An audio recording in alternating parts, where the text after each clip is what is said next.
ഈ അടുത്ത് നമ്മളെ കോൺടാക്ട് ചെയ്തിട്ടുള്ള ഒരാൾക്ക് ഒരു ലോ കോസ്റ്റ് ആയിട്ടുള്ള ഒരു ഇൻവെസ്റ്റ്മെന്റ് സജസ്റ്റ് ചെയ്ത് കൊടുത്തതിന്റെ ഒരു എക്സാമ്പിളാണ് ഇനി ഞാൻ ഷെയർ ചെയ്യാനായിട്ട് പോകുന്നത്. ഇതിലെ ഏറ്റവും പ്രധാനപ്പെട്ട 250 സ്റ്റോക്കുകളിൽ വളരെ ചുരുങ്ങിയ എമൗണ്ട് 10-20 രൂപ വെച്ച് ഇൻവെസ്റ്റ് ചെയ്യാൻ പറ്റുന്ന ഒരു ഓപ്പർച്യൂണിറ്റി. അത് മറ്റൊന്നുമല്ല, ഇന്ത്യയിലെ ടോപ്പ് 100 ആയിട്ടുള്ള സ്റ്റോക്കുകളുടെ ഒരു ETF ഉം ടോപ്പ് 150 ആയിട്ടുള്ള മിഡ് ക്യാപ് സ്റ്റോക്കുകളുടെ ഒരു ETF ഉം, അതായത് ആദ്യത്തെ 100 ലാർജ് ക്യാപ് കമ്പനികളും പിന്നത്തെ 150 മിഡ് ക്യാപ് കമ്പനികളും അടക്കം ടോട്ടൽ 250 സ്റ്റോക്കുകളിൽ, ഇന്ത്യയിലെ ഏറ്റവും പ്രധാനപ്പെട്ട 250 സ്റ്റോക്കുകളിൽ ആ ഇൻഡെക്സുകളിലുള്ള പ്രൊപ്പോർഷൻ അനുസരിച്ച് ഇൻവെസ്റ്റ് ചെയ്യുന്ന എക്സ്ചേഞ്ച് ട്രേഡഡ് ഫണ്ടുകളിൽ ഇൻവെസ്റ്റ് ചെയ്യുക എന്നുള്ളതാണ് ഇതിലെ ഒരു സ്ട്രാറ്റജി. ഇത് ഏറ്റവും ചുരുങ്ങിയ വിലയിൽ കിട്ടുന്ന 2 ETFകൾ സെറോദ ഈ അടുത്ത് ഇറക്കിയിട്ടുണ്ട്. ടോപ്പ് 100 കേസ് എന്നും മിഡ് 150 കേസ് എന്നും പറഞ്ഞ് 2 ETFകൾ ഇറക്കിയിട്ടുണ്ട്. ഇത് 10 രൂപയ്ക്ക് സ്റ്റാർട്ട് ചെയ്തിട്ടുള്ളതിൻ്റെ വില ഇപ്പോൾ ഈ വീഡിയോ ഷൂട്ട് ചെയ്യുന്ന സമയത്ത് 10.70 ഓരോന്നിനും ഉള്ളത്. അപ്പോൾ അങ്ങനെ, അതായത് നമുക്ക് 10 രൂപ കൊടുത്തു കഴിഞ്ഞിട്ടുണ്ടെങ്കിൽ ഇന്ത്യയിലെ ഏറ്റവും നല്ല 100 കമ്പനികളിൽ പ്രൊപ്പോർഷണൽ ആയിട്ടുള്ള ഒരു അലൊക്കേഷൻ കിട്ടി. മറ്റൊരു 10 രൂപ കൊടുത്തു കഴിഞ്ഞാൽ എന്താണ്, മിഡ് ക്യാപ്പിലെ 150 കമ്പനികളിലും അലൊക്കേഷൻ കിട്ടി എന്നുള്ളതാണ്. ചെയ്യുന്നത് കൊണ്ടുള്ള ഗുണങ്ങൾ, ദോഷങ്ങൾ, ആര് ചെയ്യണം ആര് ചെയ്യരുത് എന്നുള്ള കാര്യങ്ങൾ ഞാനൊന്ന് പറഞ്ഞുതരാം. ഇതിന് ചെയ്യുന്നുള്ള ഗുണം എന്താണെന്ന് വെച്ചാൽ വളരെ ചെറിയ എമൗണ്ട് തൊട്ട് തന്നെ നമുക്ക് നല്ല സ്റ്റോക്കുകളിൽ ഇൻഡയറക്റ്റ് ആയിട്ട് ഒരു എക്സ്പോഷർ കിട്ടുന്നു എന്നുള്ളതാണ്. നമ്മൾ ഇതിലെ ഈ 250 സ്റ്റോക്കുകളിൽ ഒരെണ്ണത്തിൽ പോലും നമ്മൾ നേരിട്ടല്ല നിക്ഷേപിക്കുന്നത്, എല്ലാത്തിലും ഇൻഡയറക്റ്റ് ആയിട്ട് ഈ ETF വഴി നിക്ഷേപിക്കുകയാണ്. ആ സ്റ്റോക്കുകളിൽ ഉണ്ടാകുന്ന ഉയർച്ച താഴ്ചകൾ ഇൻഡയറക്റ്റ് അല്ലാതെ നമുക്ക് കിട്ടിക്കൊണ്ടിരിക്കും. അതായത് ഇന്ത്യയിലെ ഏറ്റവും നല്ല 250 കമ്പനികൾ അല്ലെങ്കിൽ ഇന്ത്യയിലെ ക്രീം ആയിട്ടുള്ള കമ്പനികളിലാണ് നമ്മൾ നിക്ഷേപിക്കുന്നത് എന്നുള്ളത് തന്നെ ഒരു ലോങ് ടേം വെൽത്ത് ബിൽഡിങ്ങിന് പറ്റുന്ന നല്ലൊരു സെറ്റ് ഓഫ് കമ്പനികളാണ്. അതുമാത്രമല്ല, ഈ ETFകൾ നിക്ഷേപിക്കുന്നുള്ള ഗുണം എന്താണെന്ന് വെച്ചാൽ നമുക്ക് ഏതെങ്കിലും ഒരു സ്റ്റോക്ക് മോശമായി കഴിഞ്ഞാൽ അതിനെ ഇൻഡെക്സിൽ നിന്ന് പുറത്താക്കുകയും മറ്റൊരു നല്ല കമ്പനിയെ തിരിച്ചു കൊണ്ടുവരികയും ചെയ്യുക വഴി നല്ല 250 കമ്പനികൾ എപ്പോഴും നമ്മളുടെ ഒരു അലൊക്കേഷനിൽ ഉണ്ടാവും എന്നുള്ളതാണ് ഇതിൻ്റെ ഏറ്റവും നല്ല ഗുണമായിട്ട് ഞാൻ കാണുന്നത്. പിന്നെ ഇതിൻ്റെ ചെറിയ എമൗണ്ട് കൊണ്ട് തന്നെ നമുക്ക് ഇൻവെസ്റ്റ് ചെയ്യാം.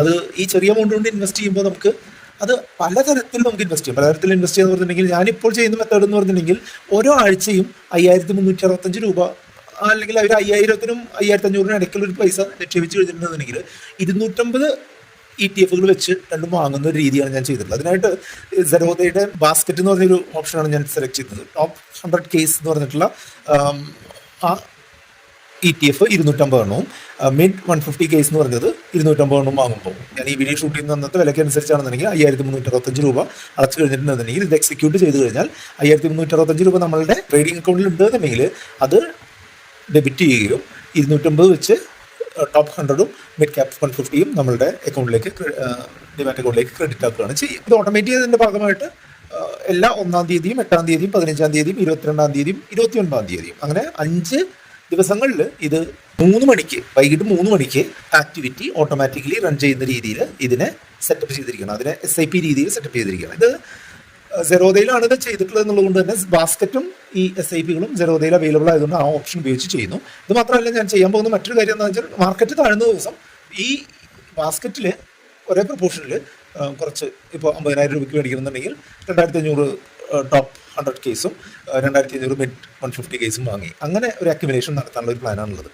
പിന്നെ ഇതിന് ദോഷങ്ങൾ എന്ന് പറഞ്ഞിട്ടുണ്ടെങ്കിൽ, ഇത് ഒരു കാരണവശാലും ഫുൾ സർവീസ് ബ്രോക്കറിൽ ചെയ്യരുത്. നമ്മളിത് വളരെ ചുരുങ്ങിയ എമൗണ്ടാണ്, 10 രൂപയുടെ ETFകൾ വാങ്ങുന്നതിന് 20 രൂപ കമ്മീഷൻ കൊടുക്കേണ്ട ഒരു അവസ്ഥ ഉണ്ടാവരുത്. അതുകൊണ്ടാണ് പറയുന്നത് ഫുൾ സർവീസ് ബ്രോക്കർമാർ വഴി ഇത് എക്സിക്യൂട്ട് ചെയ്യുന്നത് അത്ര ബെനിഫിഷ്യൽ ആയിരിക്കില്ല. ഇപ്പോൾ സെറോദ ഈ വീഡിയോ ഷൂട്ട് ചെയ്യുന്ന സമയത്ത് ബ്രോക്കറേജ് ഒന്നും നമ്മുടെ ഇത് മേടിക്കുന്നില്ല എന്നുള്ളത് കൊണ്ട് തന്നെ ഈ ലോങ് ടേമിലേക്കുള്ള ഇൻവെസ്റ്റ്മെൻറ്റിനായിട്ട് ഈ ബാസ്ക്കറ്റ് ഉപയോഗിച്ച് ബൈ ചെയ്യുകയാണ് ചെയ്യുന്നത്. അതുകൊണ്ട് തന്നെ അഡീഷണൽ ആയിട്ട് നമുക്ക് പൈസയൊന്നും ബ്രോക്കറേജ് രീതിയിൽ നഷ്ടം വരുന്നില്ല എന്നുള്ളതാണ്. അപ്പോൾ ബ്രോക്കറേജ് ഉള്ള സ്ഥാപനങ്ങളിൽ ഇൻവെസ്റ്റ് ചെയ്യുന്നവർക്ക് ഇത് പറ്റുന്ന അത്ര നല്ല ഓപ്ഷൻ അല്ല. അങ്ങനെയുള്ളവർക്ക് ചെയ്യാൻ പറ്റുന്നത് എന്താണെന്ന് വെച്ചാൽ, ഈ 5 തവണ മാസം ഇൻവെസ്റ്റ് ചെയ്യുന്നതിന് പകരമായിട്ട് 1-2 തവണ ഇൻവെസ്റ്റ് ചെയ്യുന്ന രീതിയിൽ കൂടുതൽ ക്വാണ്ടിറ്റി വെച്ച് ചെയ്യാനായിട്ട് സാധിക്കും. ഇപ്പോൾ ഇതിൽ കാണുന്നത് പോലെ 5350 വെച്ചിട്ട് 5 പ്രാവശ്യം ഒരു മാസം ആകുമ്പോൾ ഏകദേശം 25,000 രൂപയോളം ഇതിൽ ഇൻവെസ്റ്റ് ചെയ്യാനുള്ള ഉദ്ദേശമാണ്. ഇത് ഒരിക്കലും ഒരു ഇൻവെസ്റ്റ്മെൻറ്റ് റെക്കമെൻഡേഷൻ അല്ല. ഇത് ഞാൻ എൻ്റെ ഒരു ഇൻവെസ്റ്റ്മെൻറ്റ് രീതി, ചെറിയ രീതിയിൽ ഇൻവെസ്റ്റ് ചെയ്യാൻ താല്പര്യമുള്ള ആളുകൾക്ക് ഇന്ത്യയിലെ ഏറ്റവും നല്ല 250 സ്റ്റോക്കുകളിൽ ഇൻവെസ്റ്റ് ചെയ്യാനുള്ള ഒരു എളുപ്പമാർഗ്ഗം ഞാൻ പറഞ്ഞു തന്നേ ഉള്ളൂ. എൻ്റെ ഒരു പ്രതീക്ഷ അനുസരിച്ച് ഇന്ത്യയുടെ ഒരു എക്കണോമിക് സിറ്റുവേഷൻ മുന്നോട്ട് പോകുന്നത് നമ്മൾ ഉദ്ദേശിക്കുന്ന രീതിയിലാണ് എന്നുണ്ടെങ്കിൽ, നമ്മളുടെ ഇൻവെസ്റ്റ്മെൻറ്റ് എല്ലാ 6 വർഷം കൂടുമ്പോഴും ഡബിൾ ആവാനുള്ള ഒരു രീതിയിലുള്ള വളർച്ച നമ്മൾ പ്രതീക്ഷിക്കുന്നുണ്ട്. മിനിമം ഡബിളെങ്കിലും ആവും എന്നുള്ള പ്രതീക്ഷയിൽ ആണ് ഇത് മുന്നോട്ട് പോകുന്നത്. അപ്പോൾ അങ്ങനെ ഒരു ലോങ് ടേമിലേക്ക് ചെറിയ ചെറിയ പൈസ കൂട്ടി വെച്ചുകൊണ്ട് വലിയ ഒരു തുക നേടാനുള്ള ഒരു സംവിധാനമാണ് ഈ ETF പ്രൊവൈഡ് ചെയ്യുന്നത്. വീണ്ടും പറയട്ടെ, ഇത് സെറോദ സ്പോൺസർ ചെയ്തിട്ടുള്ള ഒരു ഇൻഫർമേഷൻ അല്ല.